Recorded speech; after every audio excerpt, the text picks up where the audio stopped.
14 اگست بھی عنقریب آنے والی ہے، جوش و خروش سے یوم آزادی منایا جائے گا۔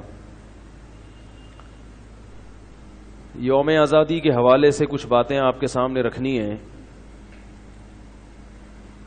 اچھی بات ہے، لوگ یوم آزادی مناتے ہیں، اپنے ملک سے محبت کا اظہار کرتے ہیں۔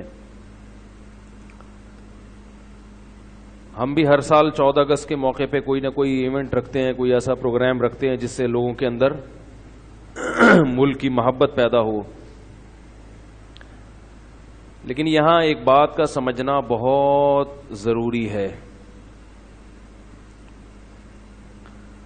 وہ یہ ہے کہ اس کائنات کو بنانے والی ذات اللہ کی ذات ہے، ہمیں مختلف قوموں میں تقسیم کرنے والی ذات اللہ کی ذات ہے۔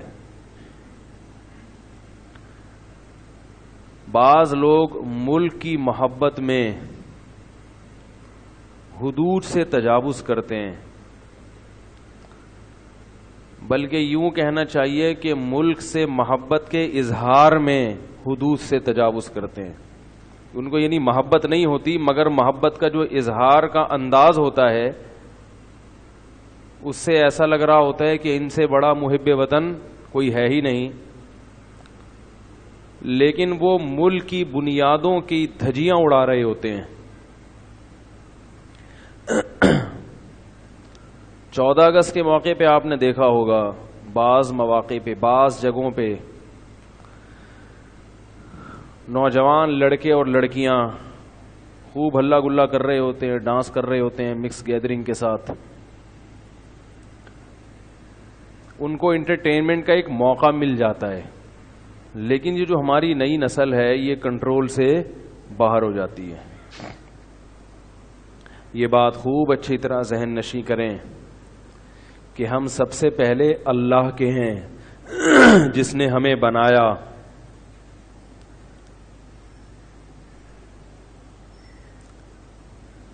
اور قیامت کے دن اللہ سب سے پہلے اپنے بارے میں سوال کرے گا۔ تو ملک سے محبت تو کرنی چاہیے کیونکہ ملک کی حفاظت اس پر موقوف ہے، لیکن وہ محبت بھی کسی تمیز کے دائرے میں ہونی چاہیے، ادب کے دائرے میں ہونی چاہیے۔ بالکل ایسے ننگ دھڑنگ ہو جانا، بعض جگہوں پر تو شرابیں بھی پی جانے لگی ہیں، تو یہ پاکستان کے نظریے کے ساتھ بہت بڑی غداری ہے۔ جن لوگوں نے پاکستان بننے کے لیے قربانیاں دی تھیں، وہ اگر زندہ ہو جائیں اور یہ منظر اپنی آنکھوں سے دیکھنا شروع کریں تو ان کو کس قدر افسوس ہوگا۔ آپ مجھے بتاؤ کہ کیا بھلا کوئی ناچنے کے لیے اور شراب پینے کے لیے بھی قربانی دیتا ہے؟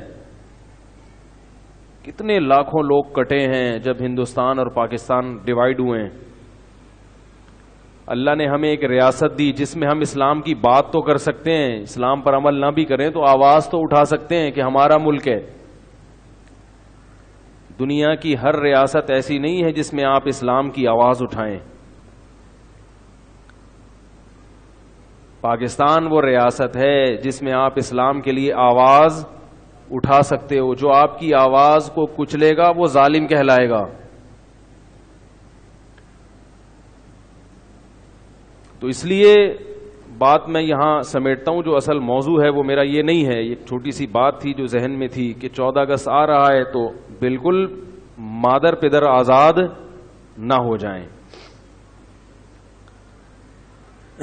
ملک سے یقیناً محبت کرنی چاہیے، اور اس لیے کرنی چاہیے کہ خاص طور پہ ہمیں اپنے ملک سے اس لیے کہ پاکستان جیسا اس وقت اسلامی ملکوں میں اسلام کے دفاع کے لیے، اسلام کے دفاع سے میری مراد ہے مسلمانوں کے دفاع کے لیے، اتنا طاقتور ملک ابھی تک پاکستان کے علاوہ کوئی ہے نہیں۔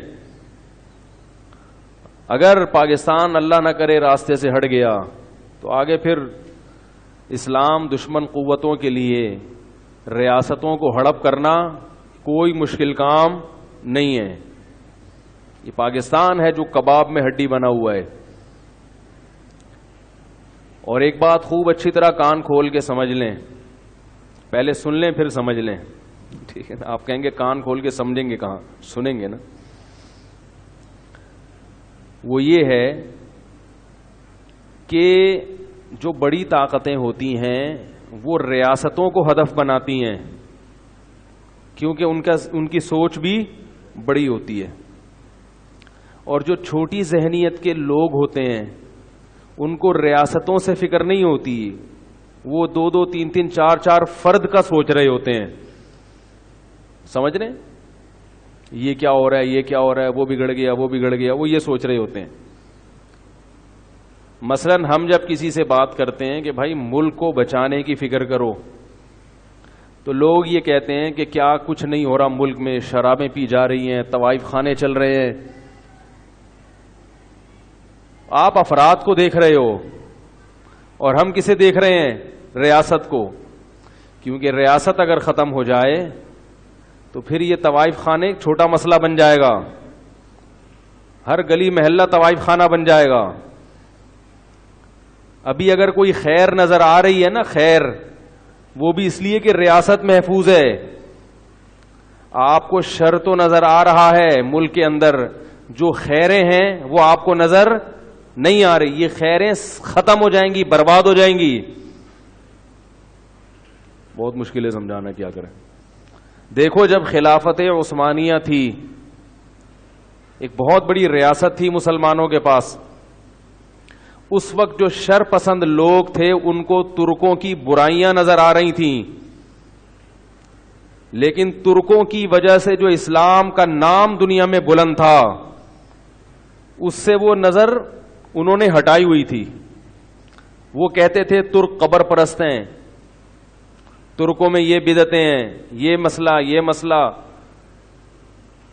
بالآخر ترکی کی خلافت کا گلا گھونٹ دیا. اس کے بعد کیا نتیجہ نکلا, خود ترکی کا کیا حشر ہوا. قبر پرست تھے مگر توحید کے لیے بیان کرنے والے بھی موجود تھے, لیکن پھر جو ترکی کا تباہ ہوا ہے وہ قبر پرستی اور توحید ان کا مسئلہ ہی نہیں رہی. مذہب کو انہوں نے اپنے آئین اور قانون سے نکال کے باہر رکھ دیا. اور پھر دنیا میں جو غیر مسلم قوتیں, جو اسلام دشمن قوتیں مسلمانوں پر جو شیر ہو گئیں, ان کے راستے میں رکاوٹ بننے والا کوئی بھی بولو بھائی نہیں رہا. بوسنیا کا مسئلہ کھڑا ہوا ہے خلافت عثمانیہ کے خاتمے کے بعد. جب تک خلافت قائم تھی بوسنیا کی طرف کوئی میلی آنکھ اٹھا کے بولو نا یار نہیں دیکھ سکتا تھا. اسرائیل کا مسئلہ کھڑا ہوا ہے خلافت عثمانیہ کے ختم ہونے کے بعد. جب تک خلافت عثمانیہ تھی فلسطین مکمل کس کے ہاتھ میں تھا, مسلمانوں کے ہاتھ میں تھا. کوئی یہودی آنکھ اٹھا کے بھی نہیں دیکھ سکتا تھا. لیکن ترکوں کی برائیاں کر کر کے کہ یہ یوں ہوتے ہیں, یہ بدعتی ہیں, یہ فلانا ہے, یہ ڈمکانا ہے, اور توحید کے نام پہ بغاوت ہوئی, اور نتیجہ کیا نکلا کہ جہاں توحید ہے وہ بھی امریکہ کی طرف سے گریبی میں ملی ہوئی ہے.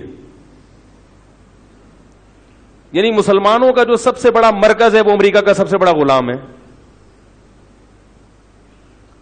اسلام سر اٹھا کے جینے کا حکم دیتا ہے. ایسی پالیسیاں جس سے ہمارا سر جھک جائے, یہ پالیسیاں ہمیں تباہ کر دیتی ہیں. اسی لیے علماء یہ کہتے ہیں کہ اب جو بھی ہے, جیسا بھی ہے ملک, اگر آپ نے اس کی خامیاں دیکھ دیکھ کے اس کو تباہ کرنے کی کوشش کی تو اس سے بھی بولو بھائی جاؤ گے, بالکل ہی تہس نہس ہو جاؤ گے. تو اسی میں رہتے ہوئے جو ہو سکتا ہے اس ملک کے لیے کوشش کرو, اس کی اصلاح کی کوشش کریں.